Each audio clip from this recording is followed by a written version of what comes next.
نواز کے اِیصال ثواب کے لیے منعقد کی گئی ہے۔ دعا ہے اللہ خالق کائنات ہم تمام کی حاضری اپنی بارگاہ میں قبول فرمائے اور ان مرحوم و مغفور کے درجات میں اللہ خالق کائنات بلندی عطا فرمائے۔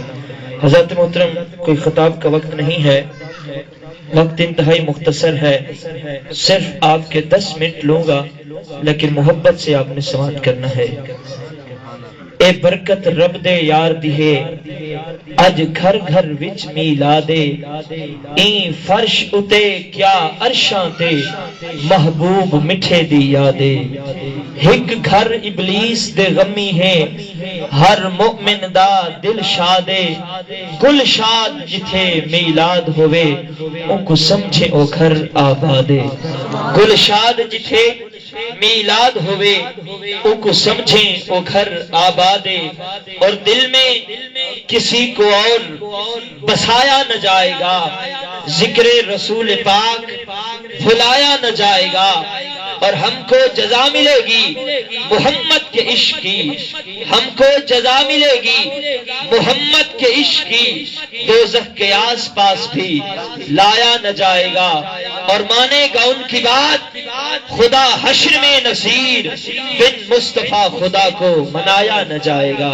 دوستان عزیز مکرم، میرے نبی آقا علیہ الصلوۃ والتسلیم کا فرمان عالی شان ہے واللہ لا اخاف علیکم ان تشرکو من بعدی، میرے نبی نے فرمایا کہ مجھے اللہ کی قسم ہے میرے ظاہری طور پر پردہ فرما جانے کے بعد یعنی میرے جانے کے بعد میری امت شرک میں مبتلا نہیں ہو سکتی۔ ہاں ان کے دلوں میں مال کی محبت اولاد کی محبت تو بڑھ جائے گی مگر میری امت کبھی مشرک نہیں ہو سکتی۔ تو دوستو، ابلیس شیطان کون تھا کہ اس نے اللہ کی زمین کے چپے چپے پہ اللہ کو سجدے کیے اور 80,000 سال اللہ کی عبادت کی۔ وہ اللہ کو ایک مانتا ہے، وہ جنت اور دوزخ کو مانتا ہے، اللہ کی عبادت بھی کرتا رہا ہے، لیکن اس کے باوجود اللہ خالق کی کائنات کیوں فرماتا ہے کہ فخرج علیکم لعنتی الی یوم الدین؟ جب وہ جنت کو جانتا ہے، دوزخ کو جانتا ہے، اللہ کو ایک مانتا ہے، پھر خالق کی کائنات نے اس کو اپنے دربار سے کیوں دھتکار دیا؟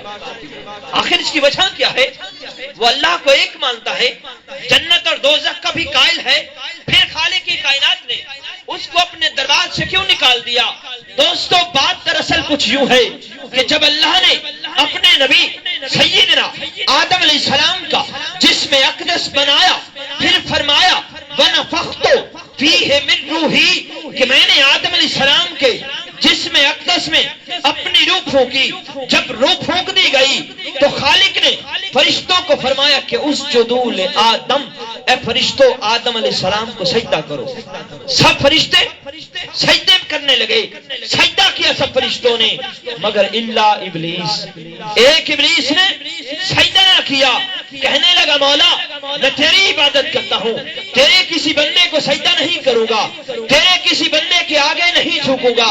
جب اللہ نے اس کا یہ رویہ دیکھا، دوستو اگر توحید کی بات ہوتی، اللہ کی توحید اس بات سے اونچی ہوتی تو میرے رب فرشتوں کو فرماتے ہیں فرشتوں ابلیس کو میڈل پہنا دو، اس نے میری توحید کا نام لیا ہے۔ نہیں، میرے رب نے فرمایا فخرج علیکم لعنتی، اے مردود دفع ہو جا، میرے دربار سے نکل جا۔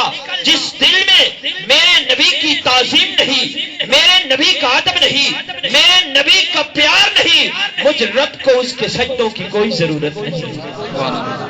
اور جے تو چاہنا ہے مومن بننا، جے تو چاہنا ہے مومن بننا، بڑھ خدمت گار نبی دا، کس کم حج نماز زکاتاں، جے دل وچ نہیں پیار نبی دا، کس کم حج نماز زکاتاں، جے دل وچ نہیں پیار نبی دا۔